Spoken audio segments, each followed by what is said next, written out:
thing. And it's the group effort that really has brought these across the finish.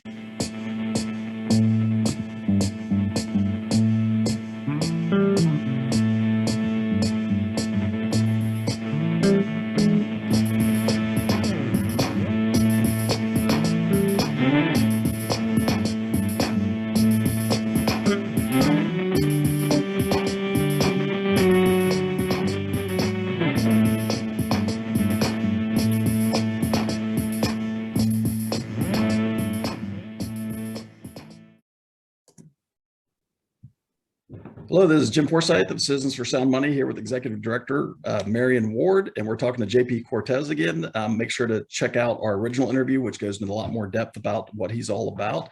But we just want to talk today and get some updates on the legislative actions that have happened over the last few months. So good to have you back.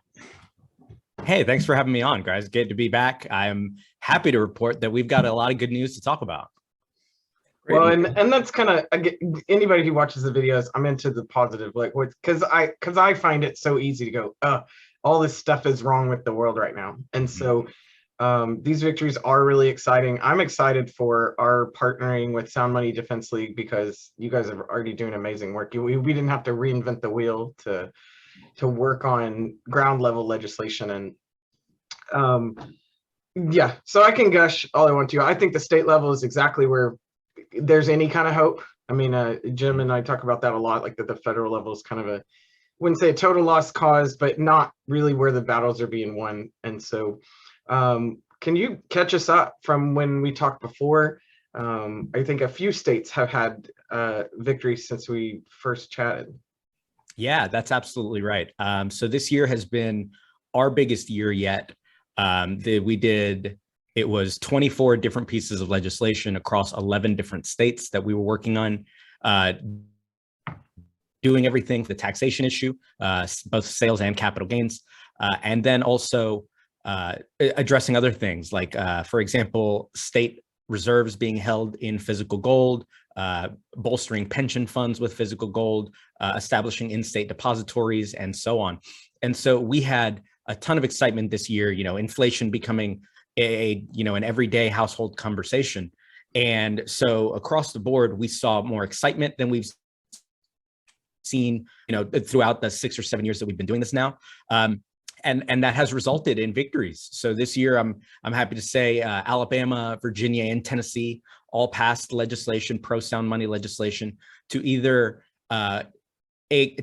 continue a exemption that already existed and pushing its sunset date outward, or in some cases expanding the exemption to include different items, more items, or in Tennessee's case, just eliminating the sales tax on precious metals completely.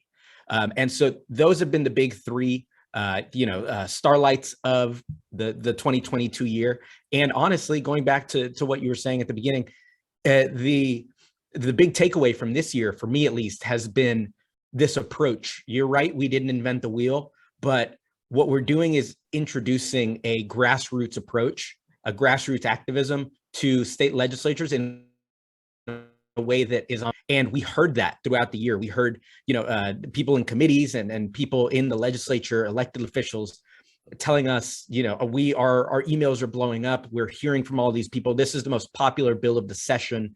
And so we heard comments like that over and over, and that comes with us activating our list, our supporters, and teaming up with groups like yours, Citizens for Sound Money, Campaign for Liberty, other in-state groups in a variety of the states that work. And that's kind of the teamwork makes the dream work kind of thing. And it's the group effort that really has brought these across the finish line.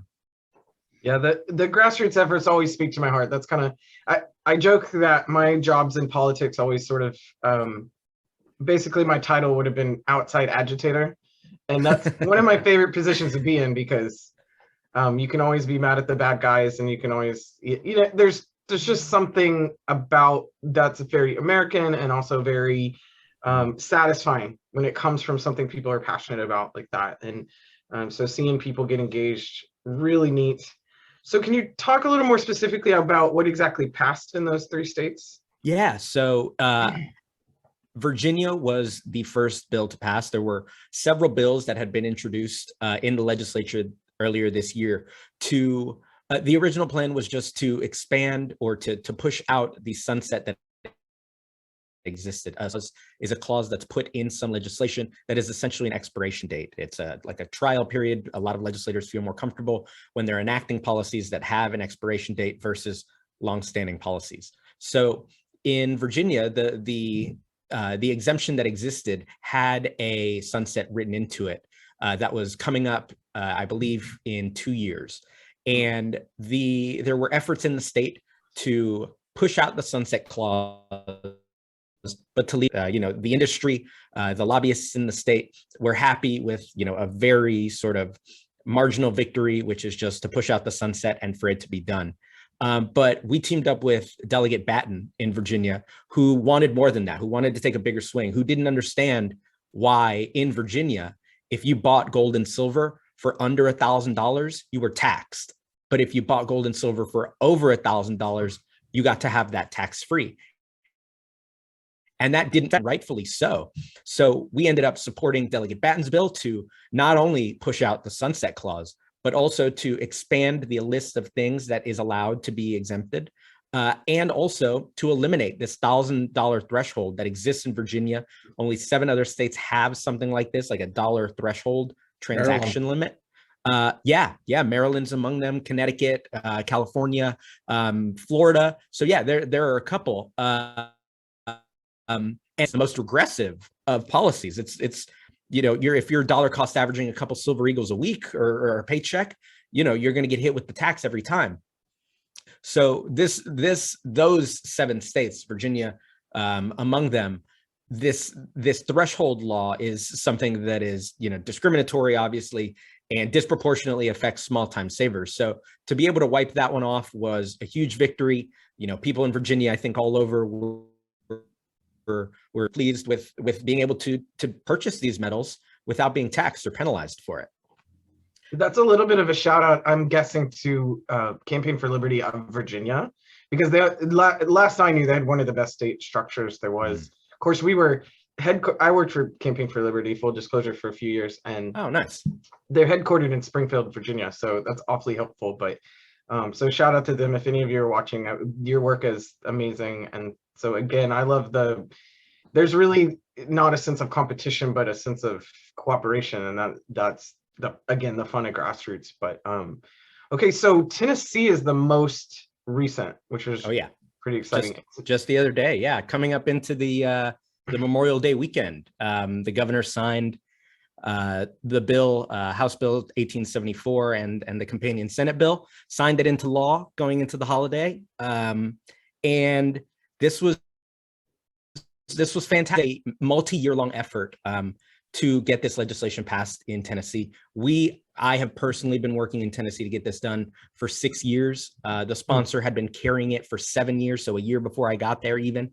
Wow. And it just always has been almost a regulatory issue. The budget process in Tennessee is so that when the governor signs the budget, anything that has a fiscal note, any bill that's being considered, fiscal note has to go behind the budget.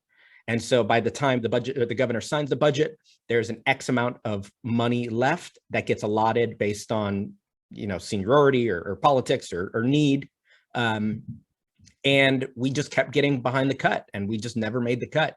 And this year, we really, like I mentioned earlier, we put our best foot forward into the grassroots mobilization, to reaching out to in-state, free market groups, and to investors in this, and groups like Citizens for Sound Money and Campaign for Liberty that are reaching out to their emails and activating.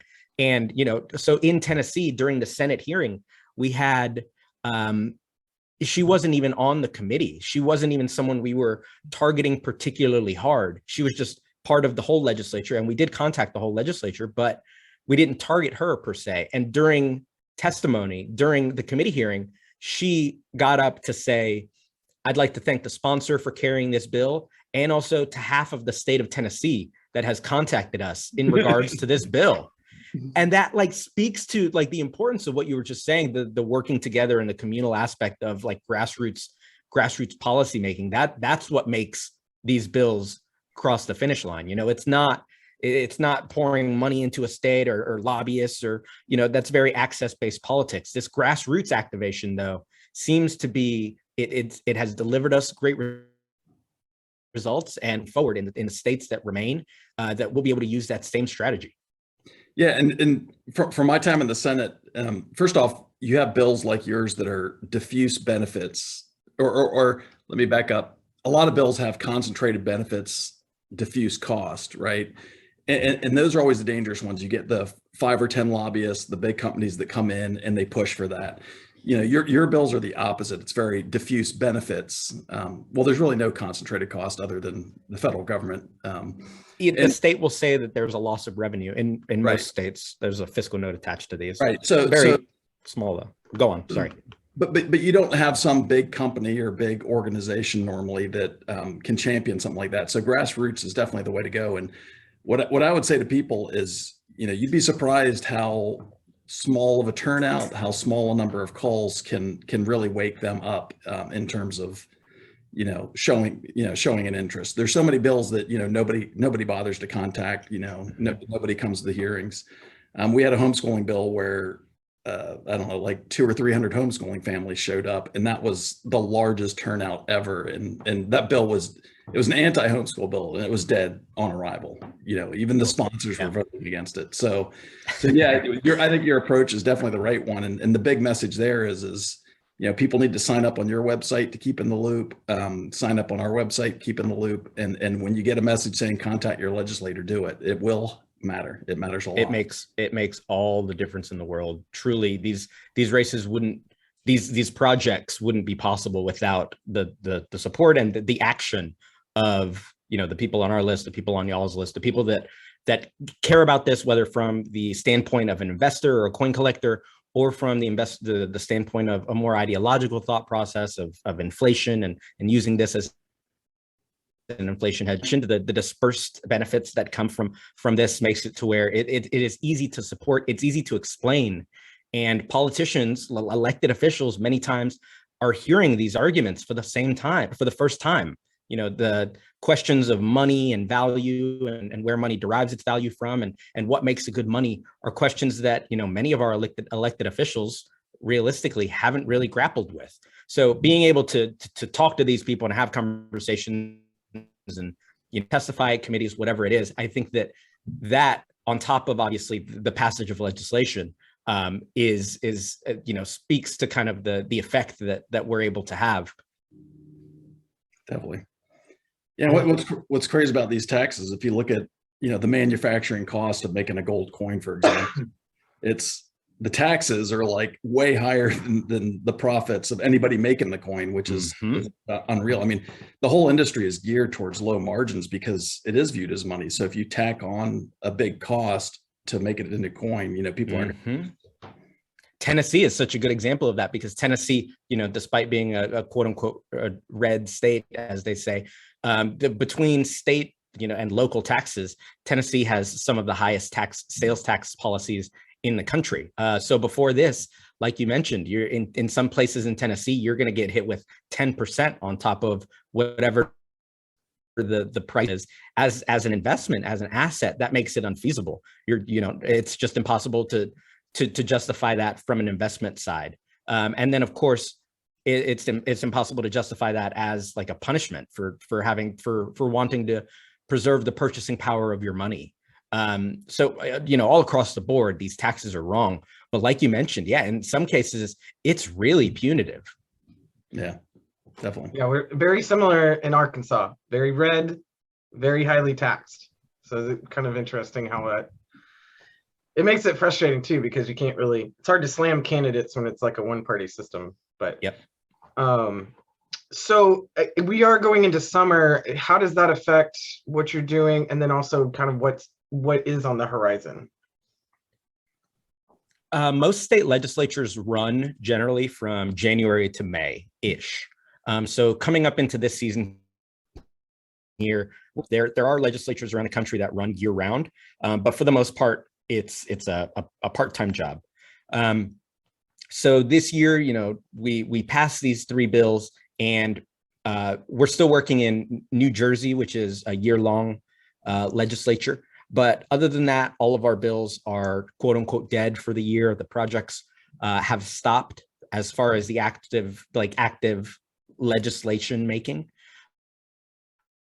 Coming up into next year, we have already secured sponsors and expect projects to eliminate sales tax in Hawaii and Kentucky, Maine, Mississippi, New Jersey again, Wisconsin. We're hopeful we're going to introduce a piece of legislation there to eliminate sales tax as well. Throughout the country too, there are, Idaho's, the Wyomings, there are states that are wanting to do pension reserves or depositories. So there are still a ton of work to do.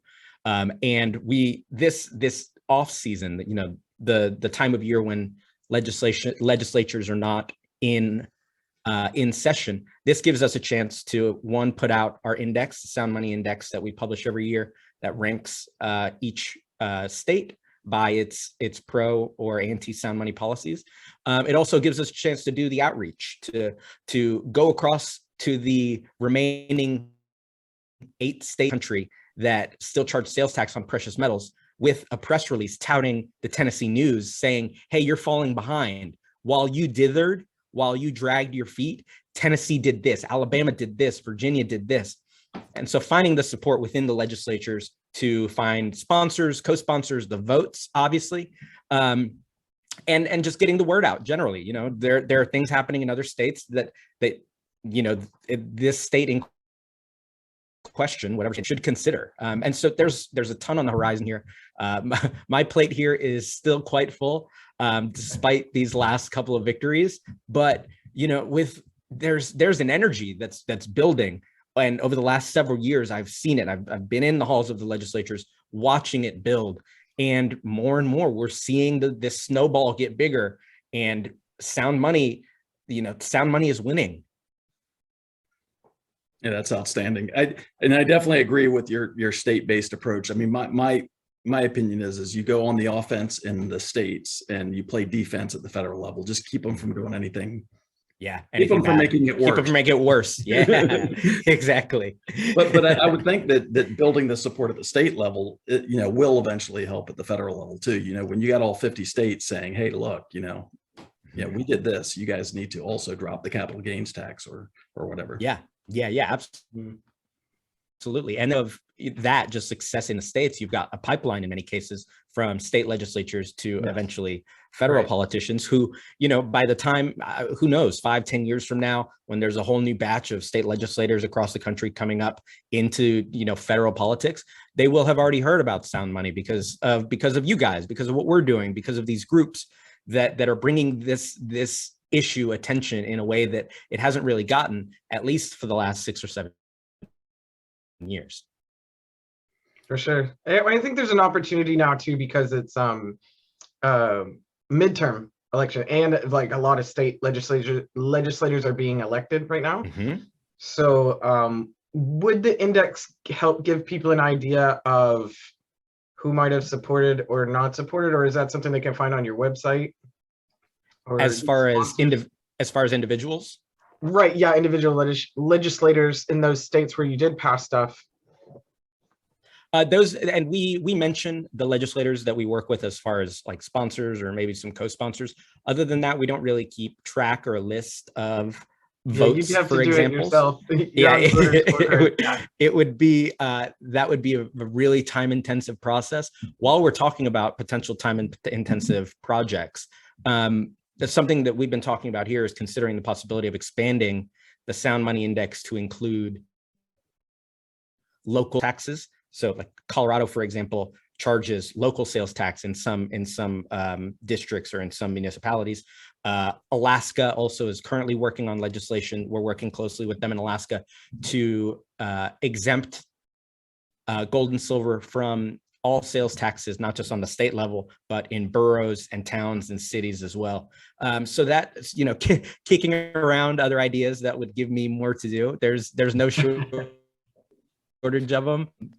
But yeah, so that it would be a big project, but I think there would be a ton of value in that. And I don't want to say we're building a sound money army, but you have allies that you meet in, there are a couple firebrands in each state that, you can rely on sound money issues, and probably on other issues of freedom and liberty and the things that are on the Constitution. So, it is, it kind of opens the door into more freedom-based politicians. The sound money thing is one thing, but if you support sound money, if you understand sound money, you're probably really good on other issues as well. Yeah. Yeah. Speaking of liberty, we talked to Dr. Paul. Was that yesterday? I think. Yes. Yeah. No way. Congratulations. How was that? Was that cool? Yeah. Yeah. And we mentioned your work and everything. He's like, oh yeah, I know all about that. And we're helping, we're doing what we can to help and everything. And he talked about Tennessee. Oh, nice. Yeah. Marian, you mentioned, C4L, Campaign for Liberty. I don't know if you worked with Heather, but she is, been an incredible asset over at Campaign for Liberty. Heather Danielowski, she is, coordinating with us and getting out emails to the list. And so, yeah, it very much is a team effort. It's a shared lift for sure. Mm-hmm. She came a little after my time, but I definitely know who she is and the work that's going on there. Mm-hmm. Well, I'm excited. Congratulations to you personally, because I know the work that goes into that, but also to the efforts of people and all these. I mean, like, it really doesn't take much to really make a huge impact. And I love that about our visits with you, that it's a good reminder. It just it doesn't take that much. It just takes some passion and a little bit of action.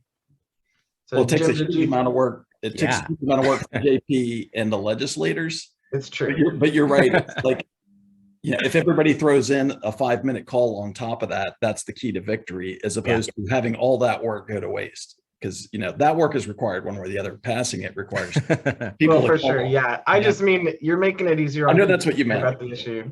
Yeah. I knew that. And of course, you write the emails for them, which is so great. And that's so, like, lowering the ask, I'm right.